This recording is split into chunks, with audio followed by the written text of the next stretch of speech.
Paulo Guedes já foi demitido? Não.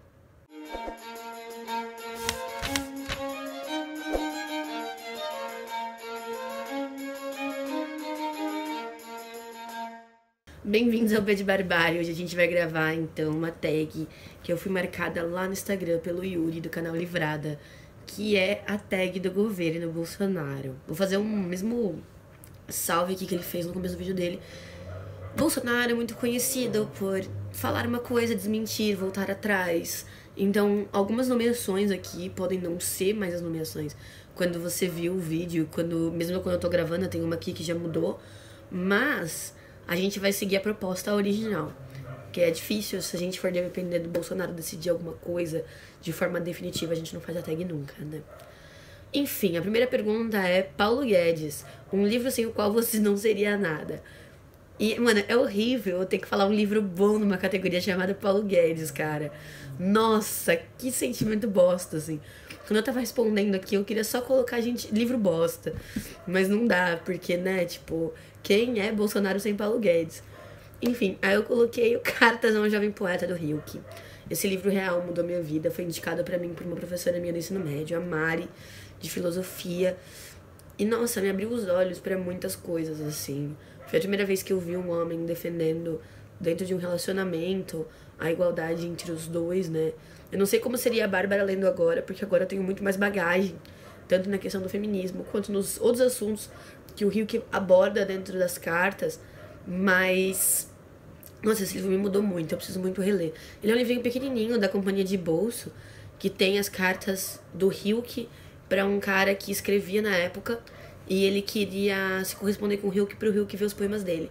Mas o Hilke se recusa a ver os poemas e ele diz: não, eu vou te ensinar a ser poeta, não vou corrigir os seus textos. E aí ele fala da parte filosófica de ser poeta, né? Do produzir poético. E é muito bonito. Eles falam de diversos outros temas durante as cartas ali. Segunda pergunta, a Onyx Lorenzoni, né? Ministro da Casa Civil. Inclusive, agora deu aquele escândalo do... É meu gato, gente, desculpa. Deu aquele escândalo do dinheiro que foi repassado, supostamente, pra Michelle Bolsonaro.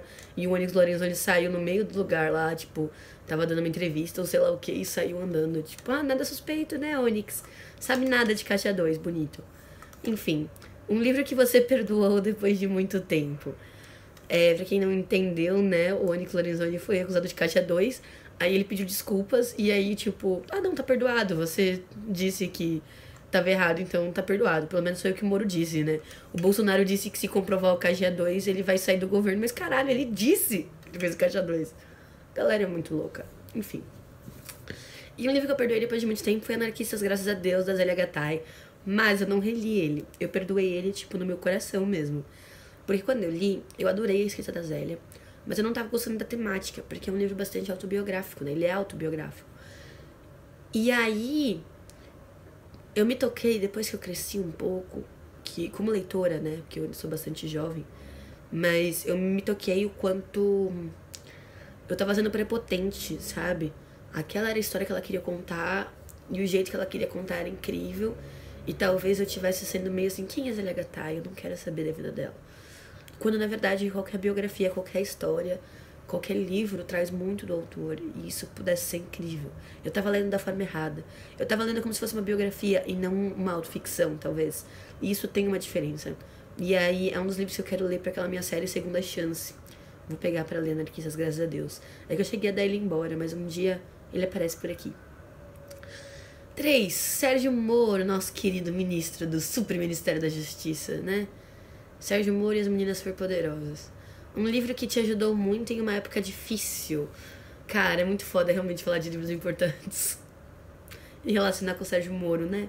Mas a gente sabe que sem Sérgio Moro, o que seria do nosso Bolsonaro, não é mesmo? Enfim. Um livro que te ajudou muito em uma época difícil, eu coloquei aqui. Não é exatamente um livro, é um excerto de um texto que eu quero muito ler inteiro, assim, um dia, que é o Da Morte, do Schopenhauer, porque eu tinha muito um conflito sobre o que eu achava de vida após morte e como eu me enxergava nesse mundo, porque eu não tenho religião, na verdade eu sou bastante leiga em religião, já comentei isso várias vezes aqui. E o Da Morte de Schopenhauer, ele mistura um pouco de filosofia com filosofias orientais, sabe? E isso me trouxe um apaziguamento, assim, interno muito grande. Foi aí que eu me entendi dentro do universo, assim, tipo, o ciclo da vida. Então foi um livro que meio que deu uma seguradinha numa ferida. 4. Magno Malta, o tapa-buraco, né? Que na verdade não vai tapar buraco nenhum, porque ganhou vários zeros ministérios, enfim. Um livro que passou por muitas mãos antes de chegar em você. E eu não tenho ele mais aqui, mas um livro que eu li, que passou por várias mãos, com certeza, era a minha antiga edição de Eu, Cristiane F. Porque eu lembro que quando eu era bem pequenininha, tava na estante dos meus pais, né? E ele não tinha mais a lombada, tava, tipo, destruída. E aí uma vez eu peguei pra ler, e aí o meu primo me viu lendo, e aí eu descobri que, tipo, era de um sebo esse livro, então, tipo, foi de alguém, a pessoa doou pra um sebo. Meu primo comprou aos pedaços, a minha mãe leu, e aí depois eu peguei esse livro. Então ele foi, com certeza, passando por muitas mãos. Se eu tivesse ele aqui pra mostrar, vocês iam ter certeza que muitas mãos pegaram naquele livro. Eu acabei até dando ele embora, porque ele tava muito velho e tava se desfazendo, sabe? Aí eu falei, não, um dia, se eu quiser ler de novo, eu compro uma edição mais nova, uma edição inteira. Quinta pergunta, General Mourão. Um livro que desperta o pior de você. E eu fiquei na dúvida do que era esse pior de você, e eu coloquei O Rei de Havana, do Pedro Juan Gutierrez, porque é um livro que trata muito da marginalidade, muito dos espaços que são desumanos, né? O final desse livro pra mim foi chocante. Eu tô muito louca pra ler mais livros do Pedro Juan Gutierrez, porque ele mexe assim com a gente de verdade. Ele trabalha uma questão de humanidade e de marginalidade de uma forma que eu nunca tinha visto, assim. Todas as vezes que eu vi a marginalidade sendo tratada, né, com algumas exceções raríssimas, tipo a Conceição Evaristo. A Conceição Evaristo, ela vê de um jeito mais bonito. Não, ela não romantiza a marginalidade, mas ela procura as coisas bonitas também. No caso do Pedro Juan Gutierrez, não. Ele mostra o osso do osso do osso. E todas as vezes que eu vi isso, eu vi de uma forma romantizada, né, a marginalidade, essa situação. E aí, quando a gente tem um cara que coloca ali as coisas boas, mas no meio daquela sujeira toda, é bem impactante. Sexta pergunta, Marcos Pontes, nosso ministro da tecnologia. Um livro que te impressionou mais do que deveria. Bom, esse livro, eu tenho uma coisa a dizer em meu favor, é que eu não fui a mais impressionada com ele sozinha, tá? Porque ele ganhou o Jabuti e teve uma polêmica na época. E eu gosto desse livro, mas na época eu superestimei ele, que é O Leite Derramado, do Chico Buarque. Foi o primeiro livro que eu li de Chico Buarque, eu fiquei encantada, eu era novinha, eu fiquei, nossa, que livro sensacional, mimimi. E aí depois eu acabei até lendo outros livros do Chico, outros que eu não gostei nada, e outros que eu adorei, por exemplo, o Budapeste, e eu tô com um estorvo aqui, que dizem que é o melhor dele. Mas enfim, já que eu lembro que eu fiquei super impressionada, porque é um cara no hospital relembrando o passado, os flashbacks.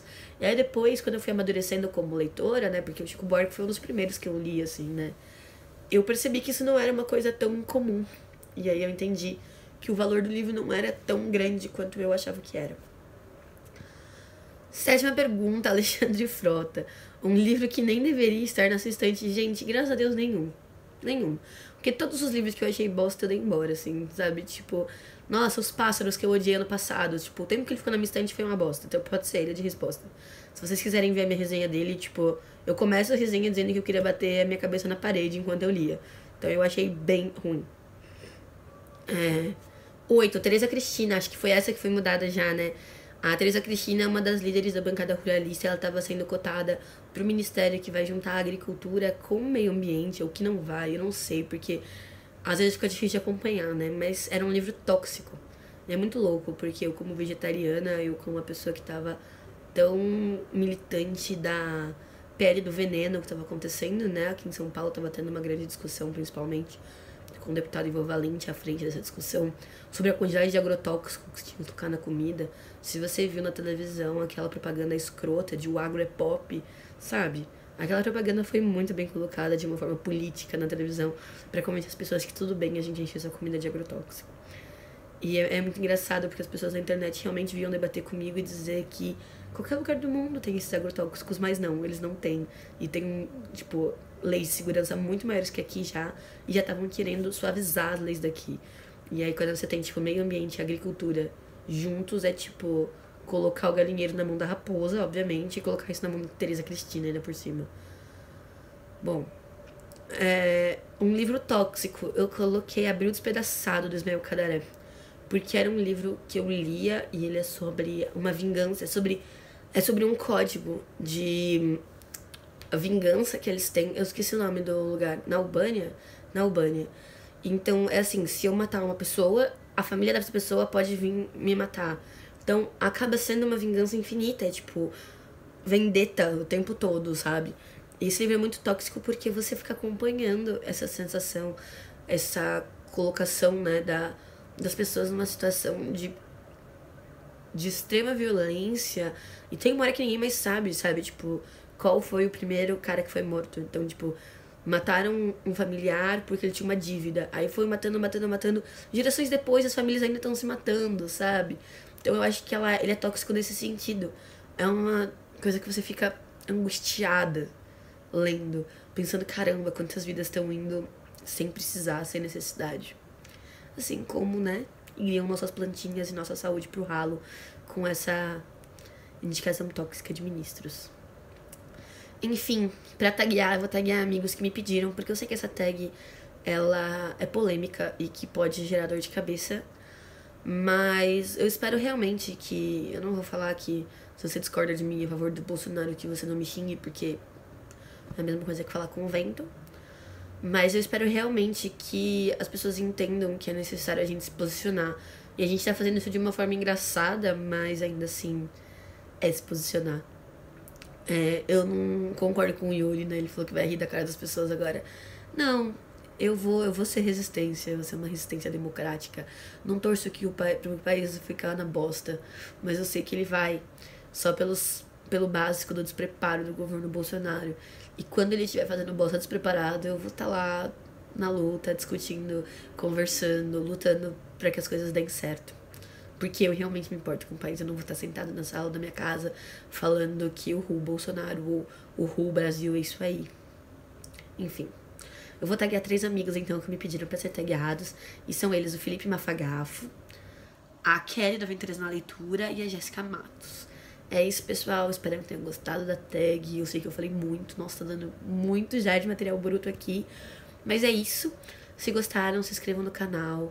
Cliquem na bolinha com o meu rosto aqui que vocês conseguem se inscrever. Deem likes e dislikes.